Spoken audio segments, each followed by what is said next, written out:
Mandalay Resort Group, aka Circus-Circus Enterprises. You should all remember Mandalay, right? They're the company that MGM bought to compete with the Sands Expo Center via Mandalay's Expo Center. And before they were bought out, Mandalay used to own both Circus-Circus locations, the one on the Strip and the one in Reno, the Excalibur, the Luxor, which after making the MGM video, I found out was actually built by Mandalay, or at the time, Circus-Circus Enterprises.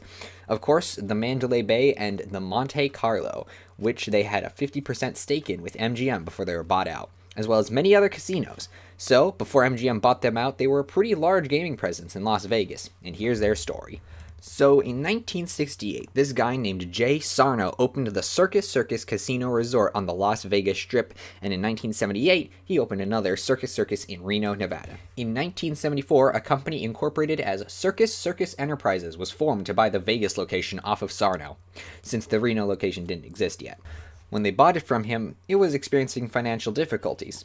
The original owners of Circus-Circus Enterprises, which will now be shortened to CCE, were the two Williams. William Pennington, a former oil speculator, and William Bennett, a former furniture salesman and manager of the Mint Casino in Las Vegas. After they had ownership of both the Circus-Circus locations, CCE bought the Silver City Casino and Slots of Fun for $30 million in 1979, then renovated both of them. In 1983, the company went public and traded on the NYSE, and the company found success in the 1980s, offering Las Vegas more family-oriented experiences, offering arcades and theme park-like experiences in the same building, allowing their casinos to be more accessible to people than just the gambling market. By this time, they also owned the Excalibur.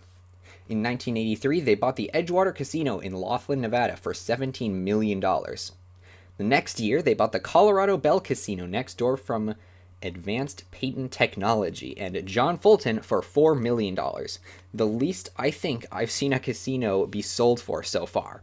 They planned to just get rid of the Chicago Bell so they could expand the Edgewater since the Bell was unprofitable. They also developed the Excalibur, Luxor, and Mandalay Bay, for which the company was then renamed in 1990, 1993, and 1999 respectively. CCE then entered into a joint venture in Reno with Don Serrano, an owner of the El Dorado, to build Reno's largest mega resort to this day, the Silver Legacy Casino Resort, completed in 1995 at a cost of $250 million. CCE owned the majority stake in the resort. A third Circus-Circus location was opened, called Circus-Circus Tucinia, in 1994, but they swiftly renamed it to the Gold Strike Casino Resort in 1997, since I guess that was a better name, and was also given a more upscale theme. It cost $125 million to rebrand the casino. In 1995, they offered to buy Gold Strike Resorts, a budget casino owner based in Jean, Nevada. At the time, they owned several casinos, including Railroad Pass Casino, Nevada Landing Hotel and Casino, and Monte Carlo Resort and Casino, but apparently didn't own the Gold Strike Casino Resort in Tunisia. But the original Gold Strike near Boulder City wasn't sold, due to the owners wanting it to pass on to their children. Also in 1995, Mandalay acquired the Hacienda from a company known as the Akron Corporation, and by the time they bought it, the Hacienda was overshadowed by the other mega resorts in the area. And in early December of 1996, the Hacienda was closed to the public after being open for more than 40 years. And on New Year's Eve, they imploded the hotel. The implosion was broadcast on the Fox network as part of their 1996 New Year's Eve telecast. Despite literally blowing out its supporting walls, the property still left some parts standing since it fell into its parking lot and not onto its foundation. In March of 1999, it was replaced with the Mandalay Bay. They were also a partner in the opening of the Monte Carlo Resort with Mirage Resorts in late-ish 1996. They also closed the Silver City Casino on Halloween of 1999. The completion of the Mandalay Bay on the grave of the Hacienda in 1999 was apparently important enough that they renamed the entire company Mandalay Resorts Group. In early December of 1999, they opened the Motor City Casino. In May of 2002, they announced the construction of another hotel tower at the Mandalay Bay. It was to have 1,122 rooms and cost at least $200 million. They broke ground in September, and in September of 2003, they finally chose the name of The Hotel at Mandalay. It opened on December 17, 2003.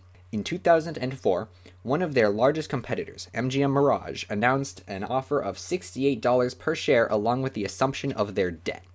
The negotiation included, at one point, the board of Mandalay refusing the offer due to antitrust concerns, but eventually they agreed on $71 per share, with MGM paying $4.8 billion as well as $2.5 billion in assumed debt. They finished the deal in April of 2005 for a total of $7.9 billion. The people at MGM were confident that the antitrust people wouldn't require them to give up any of their stuff, but in Michigan they could only own one casino, so they had to give one up. So Mandalay chose to give up its stake in the Motor City Casino.